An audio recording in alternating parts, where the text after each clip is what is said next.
up, everybody? I'm doing a little guest hosting. Pepperjack had to run to the toilet. I'm here with the Mississippi Madman, Logan Creed. How you doing, Mr. Creed? I'm doing, brother. I'm doing. Heard you had a little accident a couple of weeks back. How's that holding up? I got a brace on and be out indefinitely. Indefinitely, not a good word. Welcome to Life in a Headlock. Pepperjack does not edit, so welcome to YouTube. Sweet. First question: who trained you in the sport of professional wrestling? Well, it's a combination of Brother Heavenly Love, the black fella.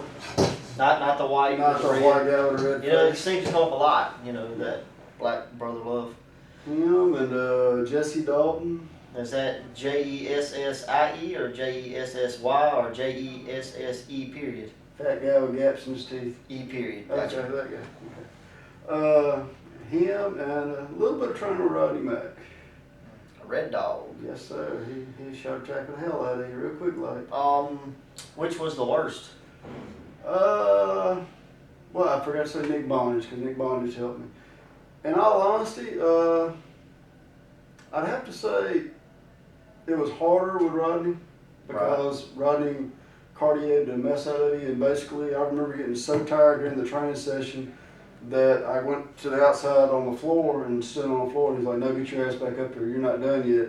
And I was like, okay, yes sir, and I climbed back up there. I got you. So, in other words, training was hard. Yeah, it wasn't easy. Wasn't easy. All right. How'd you get your wrestling name? Or is that your? Logan Creed. Did Mama name you Mississippi Madman? No, Mississippi Madman. I put it all together, and I was like, that sounds pretty cool. And then I looked online, and turned out there was another guy named Mississippi Madman too, but I looked a lot different to him. He's like 6'4", about 600 pounds. He's a huge guy. But as far as Logan Creed goes, Logan Creed is actually Wolverine from the comic books, and Creed is the last name of Sabretooth, of his arch enemy. I got you. And I put it together. So. How long have you been Logan Creed? Right at 16 years. 16 years. Awesome. Who inspired you to get into wrestling? I'm gonna say, I'll put it this way. I had a lot of family tell me you can't.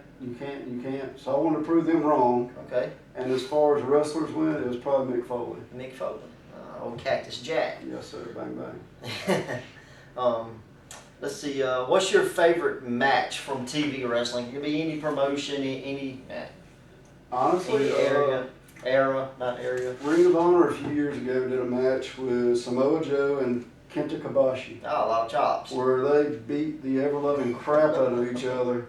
And about 80% of the match, I was like convinced that Joe was going to win this match. I should have known better because they flew the guy from Japan. I'm like, yeah, Joe's probably not going to win this, but it was a great match, man. And I mean, it was brutal, but they actually told a story. It was a really good match. Right, yeah. I've seen that a couple times. Let's see. Our next question is, what's your favorite moment in wrestling? Like, Hogan slamming Andre. Vince McMahon dying. No, I hated that. Bushwhackers. Licking somebody's face or whatever. I mean, what's your favorite moment? Let's see. I'm gonna have to go with the Mick Foley Hell in a Cell match, the very first one, not the second one, but the first one. With Foley anyway, Foley and Taker. And okay. My favorite part isn't the actual match. It's the fact that a man had that much toughness and was able to complete that damn match. You know what I mean? Well, he might not have been all awakened. Yeah, he wasn't quite there, because I've read the book where he talks about I had to watch it to remember it. Right. And I've been down that road, right. as I'll tell you here in a little while. All right. Let's see. We cover that. Let's see. What's the favorite match that you've been in? That I myself have been in. I got two. And you'll probably be surprised that I say one, but actually one was Mike Carter in the First Blood match. I love that match. I never have been able to see it. He gave me a Van Cherinator all the way across from corner to corner and crushed my skull. He gave you a Cherinator? Yeah. That was awful. He was strong to beat that up. My favorite part about that, though, is that J.D. McKay was actually our referee. And the actual Van Daminator chair to the face from the top rope was not the finish. I mean, it was the finish, but here's where he screwed up. But I had the chair held up to my face. He super kicks it. Bam, I bump into the corner. Mike sticks the chair up. I go behind the chair, blade. JD stops him from doing his move and goes, he's bleeding. And it was the first blood match, and I'm like, that's not the spot, you dumbass. But pretty cool though. My second one's actually going to be another match that you were there for, and it was in Raleigh, Mississippi. And I know you think I hate this match, but I don't hate the match. But I was busted in the head with a steel baseball bat.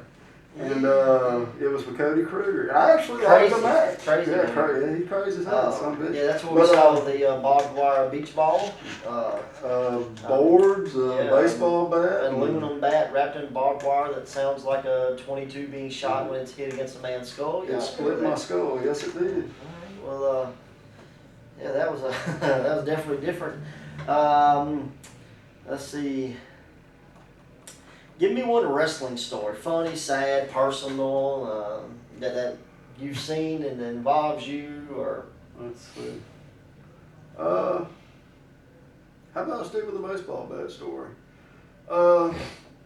Here's how that story goes. At some point in the match, Cody Kruger thought I was shooting on him, and anybody that's wrestled Logan Creed, including you, know that I'm slightly stiff. Yeah, it hurts. And okay, I've hit the guy with a baseball bat. He didn't think I was shooting then.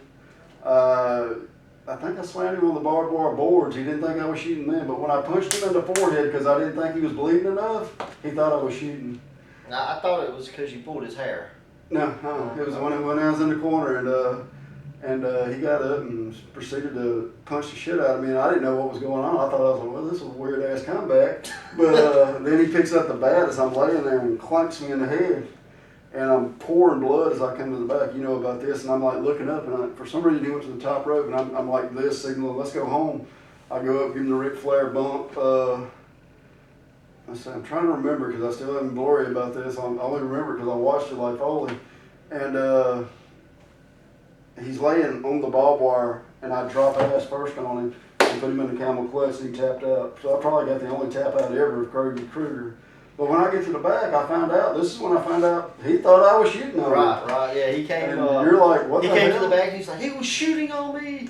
Wow, so yeah, it was a very real moment in the locker room as well. And I was laughing, wasn't I? Yeah, Because I don't remember. Yeah, you came to the back, you're like, oh, great match, and he had other words to tell you than great match. You know, I lost 3 days of memory on that. I didn't remember. I saw my girlfriend that I was dating the 2 days, the next day maybe, and she's like, 3 days later, she's like, you don't remember? And I gave her a present.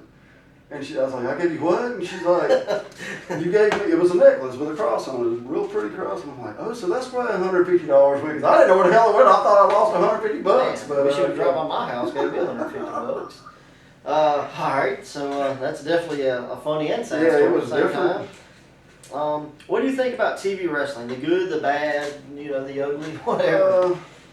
To me, the good right now is that the wrestling itself. I'm not real keen on the storyline. To me, the wrestling itself is good. The storylines, I'm not going to say they're bad, but from what I hear, and I don't know, I don't work for WWE. I work for guys like you and other folks. So, we come up with this out of our head and what we've seen in other wrestling promotions. Yeah. But they have supposedly soap opera writers writing this, and when I watch it, and since I've been home for this torn ACL, I've been saying to my mom. My mom watches Young and the Restless, and then I watch WWE, and I'm like, I can see the kind of similarities that there. could be the problem. Yeah, that'd be my guess. But that's the good and the bad. I mean, like what I like right now is that they took a lot of indie guys, which I know is affecting you because you have Kevin Owens and Samoa Joe and all these guys. But I personally enjoy the wrestling itself and just not the story. Well, the good thing about them taking guys that have been around for a long time, it opens up opportunities for new guys to be created. So I give that a lot of props. So it's definitely a good thing for the Indies. It's bad to lose those guys, but on the other hand, you get to see guys being made. Here's the only thing I don't like is okay, let me give you a small example before we move forward. Chris Hero. I know you know who he is, and I think he's a great wrestler. Right. They said the guy was fat. That was supposedly the reason he got let go, and he even said it. He's skinny fat. Yeah. But then you hire a guy like Kevin Owens and Samoa Joe who are fat. Yeah. And can you know what I mean? But they wasn't skinny fats. It's a difference. My bad. Yeah. I do As long as remember. you're fat, like if you're fat, it's okay. So they'd But if hire you're- me. Yeah, they'd hire you. But if you're skinny fat, well, they ain't hire you. I mean, you're crazy. I remember Um, Triple H saying to CM Punk, "I'm gonna kick your skinny fat ass." Yeah, see, it's same So I was yeah. like, "What the hell?" We don't like fat people around here. Oh, sweet. If you're gonna do something, do it right. You know what I mean? Yeah. All right. If you could wrestle any wrestler from any company from any time period, who would it be? I'm gonna go with Bastion Booker. No, that's your kind of wrestling. Fabulous Moolah? No. I thought about Mae Young, but no. Yeah, you know what wrestling. No. I ain't that mad. I'm gonna go with Mick Foley as Cactus Jack. Okay. And I got another one, and I know you said it before because I watched your interview, but I'd go with Undertaker too. Yeah. And both for different reasons. Foley, I'd like to just brawl the hell out of him, see where the hell we could take. I want one of those we go all over the building type matches. Yeah. And if I was going to work Taker, I'd probably say I want the Dream, the Hell in a Cell match with him. But I don't want to go off the top rope like Foley. I'm good on that part. Yeah, I could. I could see where you would not want to do that. Yeah, I'm good. Favorite company to work for? Pro Wrestling Ego, and I'll say this, and I had a lot bad to say about them in the years past, but where I got started was Battle Zone back in the day when Danny McClain owned it. The ECW of Mississippi. Well, when it still existed, yeah. Best But fans ever. when Danny McClain owned it, and they took ideas from guys like us and actually listened to us. I mean, I wrestled you and made you tap out with a handshake one time, remember? Man, you're so strong. I know. All right. Let's see. There's a question. Let's see. I've asked all these questions. I got a question just off the top of my head. Right. Let's see how to word this. If Fuzzy Wuzzy was fuzzy, then why did Fuzzy Wuzzy have no hair? Because Fuzzy Wuzzy was a bear, Fuzzy Wuzzy had no hair. Well, why was he called Fuzzy Wuzzy? Somebody had a hell of an imagination. That's been Life in a Headlock. You got another page, brother. And I can't read. Awesome. And then there's one more. That's not a page. Okay, as a fan, so this is still Life in a Headlock.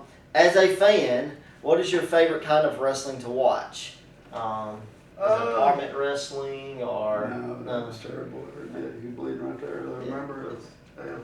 But no, it's is hardcore. that trickle of blood. I'll never forget that. I'm gonna have to say I like some Southern, and I like a lot of strong style type stuff. Okay. My negative towards strong style is this, that they are bad about taking moves that we see as a finisher and then they kick out of them like we just got them close. Well, it's because they have fighting spirit. Yeah, okay. Yeah. We call that no selling last Yeah, time. well, around here it's called weak. Yeah. Hey. Alright, let's see. Would you rather wrestle as a good guy or a bad guy? I know you've done both in the past with a pet duck and a chicken and a flamingo and, teddy bears and jelly I look at beans. it this way, and I'm gonna kind of go with like Jeremy Austin's thing, and I like to go out there and see what the fans think of me. If they want to cheer me, I'll let them cheer me. If they want to boo me, I'll let them boo me. Okay. When I wrestled first, I didn't have the hood on. I started out as my original name, and Johnny Two. they naturally booed me, Right. and it felt right. Because here's the deal about being a heel. It's easy to make a person hate you. Yeah. You walk out there and say, your child's ugly. Well, boo. Yeah. Go out there and try to just tell them something to make them like you. It's not as easy. I love you, man. And the bad guys don't got to bump as much times. Alright, well, do you have a hobby other than, mutilating chickens or whatever you do at home? I actually paint and draw. And I want to do some modeling, but the clay's so damn expensive. I like it, but it's expensive. Okay. Who's your favorite person to wrestle and why? Well, you actually are one of them. You, because we can I have feed you popcorn? give me strap throat, you bastard.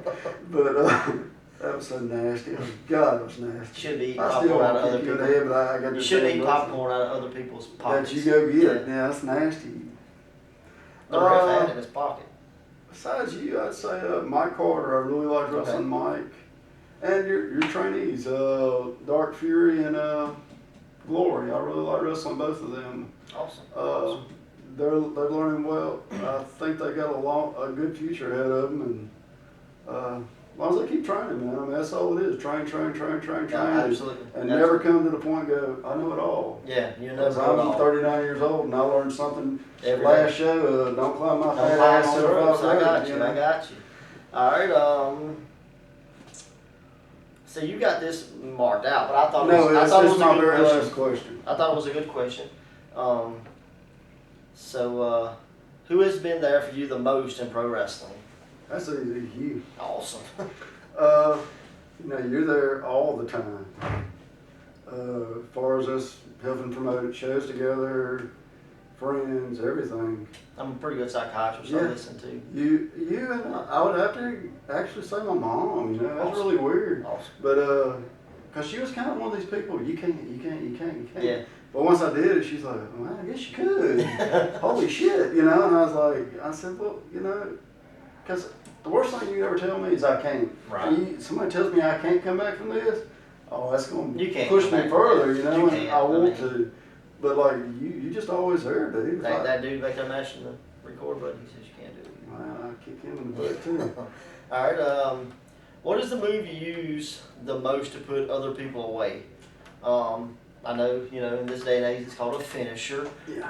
But sometimes it's not a finisher. But Well, I'm gonna tell you it too, because this is an original one, and I bet you don't even know this story, even though you took it from me one time. The one I use now small package. is a black hole Small. slam, which is Abyss. Right. And actually, my old tag team partner, oh my God, what the hell was his name? Andrews. Jay. Not Jay. That's me. Wasn't Andrews? Matthews. Justin. Justin Matthews. Damn, I did fall off that rope hard, didn't I? Justin Matthews was with me at Battles on one day, and I was using this other finisher I'm going to tell you about here in just a second, but that's my real name.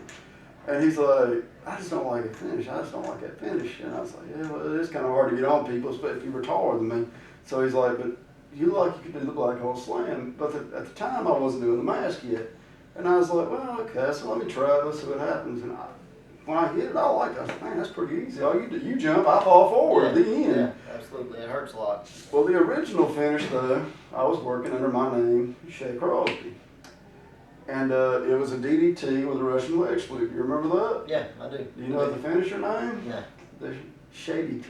Shady. That's awesome. That's awesome. That's awesome. Well, hey, that's been Life in a Headlock. I'm going to go take a Shady DT and see you later. Awesome. Thank you.